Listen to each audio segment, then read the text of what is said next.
नमस्कार दोस्तों, स्वागत है आपका एक बार फिर से हमारे यूट्यूब चैनल क्रैक एमपीपीएससी में। दोस्तों, ये होलकर डायनेस्टी का सेकंड लेक्चर है। इससे पहले फर्स्ट लेक्चर ऑलरेडी अपलोड हो चुका है। अगर वो आप नहीं देखे हैं तो फर्स्ट लेक्चर प्लेलिस्ट में जाके ज़रूर देख लीजिएगा। तो चलिए फिर शुरू करते हैं। आज के इस लेक्चर में हम पढ़ने वाले हैं अहिल्याबाई के बारे में। ठीक है दोस्तों, तो अहिल्याबाई बहुत ही इम्पोर्टेंट यहाँ पे टॉपिक हो जाता है, क्यों इससे क्वेश्चन हमेशा बनता है। क्योंकि अहिल्याबाई जो एमपी हिस्ट्री के लिहाज से अहिल्याबाई के जो कार्य हैं और जितना उनका संघर्ष रहा है, ये काफ़ी इम्पोर्टेंट रहा है। ठीक, तो चलिए फिर आगे देखते हैं, इसमें शुरू करते हैं। ठीक, तो अहिल्याबाई का जो टाइम पीरियड रहा है, तो ये 1767 से 1795 तक। तो सबसे पहले तो यही याद रखना है कि क्या समय रहा है। एक बार तो ये इसका टाइम पीरियड ही क्वेश्चन में पूछा था एमपीपीएससी की प्रीलिम्स में। ठीक, तो अहिल्याबाई का जो टाइम रहा है 1767 से 1795। ठीक, फिर इसके बाद इनका जन्म देखते हैं।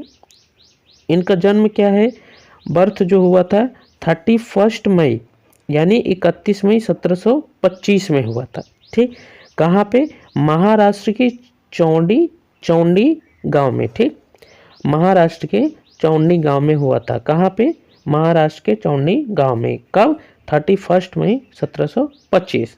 ठीक, इनके फादर कौन रहे हैं, तो फादर कौन है दोस्तों, मानकोजी शिंदे। ठीक है, ध्यान रखना, मानकोजी शिंदे।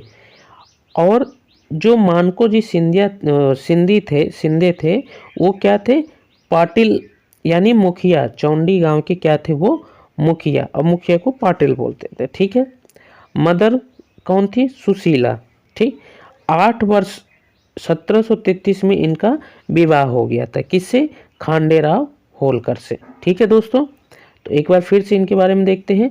इनका टाइम पीरियड, अहिल्याबाई होलकर का टाइम पीरियड क्या रहा, 1767 से 1795 रहा।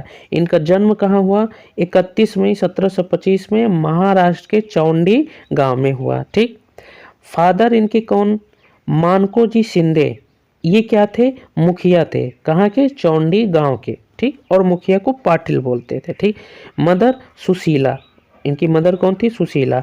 8 वर्ष की उम्र जब इनकी थी तभी 1733 में विवाह हो गया था। किससे, खांडेराव होलकर से।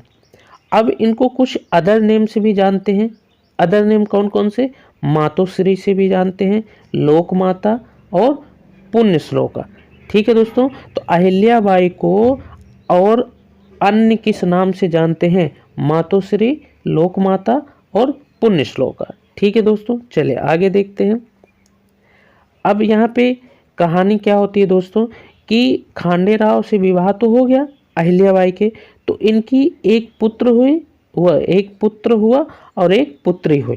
तो उनका नाम क्या था, उनकी जो सन का नाम था मालेराव होलकर और पुत्री का नाम था मुक्ताबाई। ठीक है दोस्तों, ध्यान रखना ये। चलिए आगे देखते हैं। अब क्या होता है कि 1754 में इनके पति की मृत्यु हो जाती है। कहाँ पे, कुम्हेर के युद्ध में। ठीक है दोस्तों, तो कुम्हेर का युद्ध कब हुआ, 1754 में। तो इनके पति की मृत्यु हो जाती है। तो 1766 में मल्हारराव होलकर की, यहाँ पे दोस्तों मल्हारराव होलकर की भी मृत्यु हो जाती है। ठीक, अब 1766 में ही क्या होता है दोस्तों, मालेराव, 1766 में इनके मालेराव, इनके पुत्र की भी मृत्यु हो जाती है। तो दोस्तों इनको बहुत ही ज़्यादा झटका लगता है। 1754 में पति की मृत्यु हो गई, 1766 में मल्हारराव होलकर की मृत्यु हो गई और 66 में ही मालेराव होलकर की मृत्यु हो गई। ठीक है दोस्तों, अब 1767 में क्या करती हैं अहिल्याबाई। अब ये होता है कि राज्य का जो राजपाट है वो कौन संभालेगा। ठीक, कोई बचा नहीं, कोई है नहीं। तो फिर बहुत सारे वहाँ के जो प्रजा थी, जो रूलिंग क्लास में थे, तो उन्होंने कहा कि मतलब अहिल्याबाई को ही सजेस्ट करें कि आप ही राजपाट को संभालिए, बाकी हम सब लोग पूरी मदद करेंगे। ठीक, तो अहिल्याबाई का राज्याभिषेक हो गया। ठीक, अब अहिल्याबाई के सामने बहुत सारे चैलेंजेस थे। ठीक है दोस्तों, अब राज्याभिषेक तो हो गया, तो अब उनके सामने बहुत सारे चैलेंजेस थे। कैसे, ये इस टाइप में हम पढ़ेंगे इसको, ठीक, डिवाइड करके। तो चंद्रावत राजपूतों का विद्रोह हो गया था, ठीक। पेशवा रघुनाथ राव के आक्रमण का भय था, ठीक। राजधानी की सुरक्षा को लेके भी चिंता थी, चैलेंजेस थे। ठीक है दोस्तों, अब इनके कुछ कार्य देखते हैं, ठीक। सेनापति तुकोजीराव होलकर को बनाया, पहली बात। दूसरा, स्त्री सेना का निर्माण किया। ध्यान रखना दोस्तों, ये इंपॉर्टेंट यहाँ पे फैक्ट है कि पहली बार स्त्री सेना का निर्माण किसके द्वारा किया गया, तो अहिल्याबाई के द्वारा, ठीक। और ट्रेनिंग उनको कैसे प्रोवाइड कर रहे थे, वेस्टर्न पैटर्न में। ठीक है दोस्तों, वेस्टर्न पैटर्न में प्रोवाइड करने के लिए एक अधिकारी को नियुक्त करे थे। उस अधिकारी का क्या नाम था दोस्तों, यहाँ पे देखते हैं, फ्रेंच अधिकारी था, ठीक, डूडू राणे। तो ये ध्यान रखना, वेस्टर्न पैटर्न में ट्रेनिंग देने के लिए फ्रेंच अधिकारी डूडू राणे को नियुक्त करे थे, ठीक। तोपखाने का निर्माण किया, क्या, ज्वाला कैनन, उसका नाम ही था ज्वाला कैनन। तोपखाने का निर्माण कराया, ठीक। राजधानी क्या बनाई, अब देखिए राजधानी यहाँ पे उन्होंने शिफ्ट करे थे, ठीक, क्योंकि राजधानी को लेके भी उनको चिंता थी, काफ़ी अटैक वगैरह होने का चिंता थी, ठीक। तो उन्होंने क्या करी, 1767 या 69 भी टाइम पीरियड मिलता है, तो थोड़ा दोनों ही डेट को याद रखना, ठीक। तो 1767 या फिर 69 में उन्होंने अपनी राजधानी इंदौर से महेश्वर शिफ्ट कर दी, ठीक। कहाँ शिफ्ट कर दी दोस्तों, तो अहिल्याबाई ने अपनी राजधानी इंदौर से महेश्वर शिफ्ट कर दी, ठीक। अब क्या होता है कि चंद्रावत राजपूतों के विद्रोह को, ठीक, यशवंतराव फड़से ने दबाया, बदले में शादी मुक्ताबाई से। मतलब क्या हुआ कि चंद्रावत राजपूतों का विद्रोह जो हुआ, तो एक यशवंतराव फड़से जो थे, ठीक, उन्होंने क्या कहा कि हम इस विद्रोह को दबा तो देंगे, लेकिन बदले में मुक्ताबाई की शादी मुझसे करानी पड़ेगी, ठीक। तो अब अहिल्याबाई करती भी क्या, शादी तो किसी न किसी से उसे भी करानी थी, ठीक, बेटी की शादी मुक्ताबाई की। तो उन्होंने कहा ठीक है, शर्त मान ली, तो मुक्ताबाई की उनसे शादी करा दी गई और उन्होंने चंद्रावत राजपूत के विद्रोह को दबा दिया, ठीक। चलिए आगे देखते हैं रघुनाथ राव को। अब रघुनाथ राव का अटैक भी जो होने वाला था, तो अहिल्याबाई ने पत्र लिखकर, सिर्फ स्त्री लड़ेंगी, मतलब ये पत्र लिखकर उनसे ये बोला गया, अहिल्याबाई ने एक अच्छी सी सोच समझ के जो चाल चली, तो उसमें वो कामयाब हुई, ठीक। तो अहिल्याबाई ने पत्र लिख के क्या बोले कि आपसे सिर्फ स्त्री लड़ेंगे, ठीक, जीतेंगे या हारेंगे आपकी बेइज्जती ही होगी, ठीक। तो अब रघुनाथ राव को ये बात लगा कि स्त्री लड़ेगी तो जीतेंगे, तब भी हमें ऐसा बोला जाएगा कि स्त्री से जीते तो क्या जीते, हारेंगे तब भी ये बोला जाएगा कि स्त्री ने आपको हरा दिया, ठीक। तो वो दोनों तरफ से ही हार रहे थे, तो उन्होंने कहा कि हम युद्ध करने नहीं आ रहे, ठीक।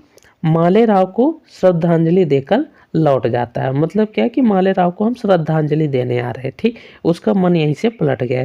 तो ये भी उनको यहाँ से अहिल्याबाई को भी दोनों से क्लियर हो गया, चंद्रावत के राजपूतों का विद्रोह भी उन्होंने जीत लिया और रघुनाथ राव के युद्ध को भी ऐसे जीत लिया, ठीक। अब क्या होता है कि राजधानी की सुरक्षा, तो इसको तो इंदौर से महेश्वर शिफ्ट कर ही दी, तो ये सिक्योर हो गया, ठीक। तो इस तरह से तीनों जो चैलेंजेस थे उनको उन्होंने अच्छे से मात दे दिया, ठीक। चलिए आगे देखते हैं क्या किया उन्होंने। अब इनके दरबार में कुछ विद्वान थे, ठीक, कौन कौन से थे, अनंत फंदी, ठीक, मराठी और संस्कृत। तो देखिए अनंत फंदी थे। अब पंडित मोरोपंत जो थे, ये मराठी भाषा में अपना जो लिटरेचर वगैरह लिखते थे, ठीक। और जो खुशहाली राम थे, ये संस्कृत भाषा में, ठीक।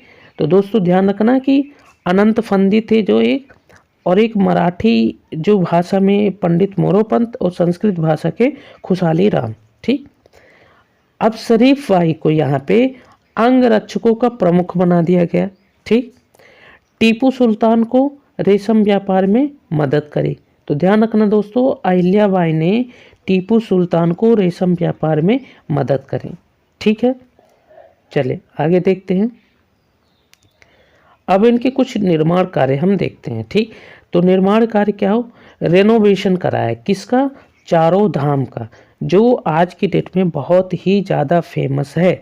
लोग इन सभी चारों धाम में विजिट करते हैं और जाते हैं, यात्रा करते हैं। ठीक, तीर्थ धाम जिसको बोलते हैं। तो इन सभी चारों धाम को इन्होंने रेनोवेशन कराया, बनवाया नहीं, रेनोवेशन कराया। ठीक, तो कौन कौन सा, नॉर्थ में बद्रीनाथ, ठीक, ईस्ट में जगन्नाथपुरी जो उड़ीसा में, ठीक, और इधर रामेश्वरम, ठीक, और इधर सोमनाथ, तो वेस्ट में। तो इन चारों धाम का इन्होंने रेनोवेशन कराया। तो ध्यान रखना दोस्तों, एक बार फिर से देखते हैं कि अहिल्याबाई के जो मुख्य काम थे, ये चारों धाम को रेनोवेट कराया है। ठीक, जो तीर्थ धाम थे उन सभी को रेनोवेट कराया। कौन कौन सा, बद्रीनाथ, जगन्नाथ, रामेश्वरम, सोमनाथ। ठीक है दोस्तों, अब काशी में भी कुछ काम करते हैं। काशी विश्वनाथ मंदिर बनवाया, अहिल्या घाट बनवाया और मणिकर्णिका घाट बनवाया। तो ये भी इम्पोर्टेंट है, ये भी ध्यान रखना। अहिल्याबाई के कार्य में सबसे जो महत्वपूर्ण थे, काशी में उन्होंने काशी मंदिर बनवाया, अहिल्या घाट बनवाया और मणिकर्णिका घाट बनवाया। तो दोस्तों ये ध्यान रखना। चलिए, महेश्वर में भी कुछ काम करते हैं। महेश्वर में महेश्वर का किला बनवाया, जिसको शीश महल बोलते हैं या शाही महल बोलते हैं। ठीक, राजराजेश्वर मंदिर बनवाए, सहस्त्रबाहु जिसको बोलते हैं आज की डेट में। ठीक, अब अहिल्याबाई होलकर की यहीं पे डेथ हो जाती है दोस्तों 1795 में। ठीक, तो ध्यान रखना, अहिल्याबाई की डेथ एक बार पूछा था। अहिल्याबाई की डेथ 1795 में महेश्वर में ही इनकी समाधि बनी है। ठीक है दोस्तों, तो अहिल्याबाई की यहीं से कहानी समाप्त हो जाती है। ठीक, लेकिन वो बहुत ही इम्पोर्टेंट कार्य करी है। ठीक, उन्होंने जो तीनों चैलेंजेस थे उनको पार किया, रेनोवेशन कराया जो तीर्थ धाम थे। ठीक, काशी में भी बहुत इम्पोर्टेंट जो एक टेम्पल है, 2 घाट हैं वो बनवाया, महेश्वर में भी किला बनवाया। ठीक, तो इस तरह से अहिल्याबाई का रोल यहीं पे समाप्त होता है। चले, तो अब आगे देखते हैं।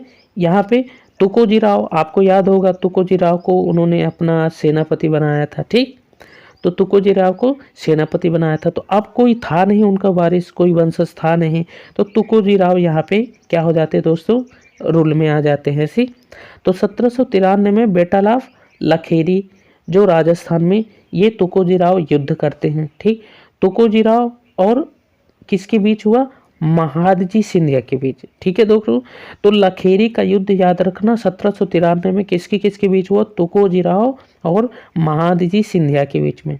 ठीक, अब राजवाड़ा का कार्य पूर्ण कराया। तो दोस्तों ध्यान रखना, राजवाड़ा जो आधा अधूरा काम था तो उसको भी इन्हें तुकोजी राव ने इन्होंने क्या कराया, उसको रेनोवेट कराया। ठीक है दोस्तों, तो राजवाड़ा का कार्य पूर्ण कराया। तो इस तरह से तुकोजी राव यहाँ तक कार्य करें। फिर अब क्या होता है, तुकोजी राव के यहाँ पे 4 पुत्र थे। ठीक, कौन कौन, काशी राव, मल्हार राव, बिट्ठू जी और यशवंत राव।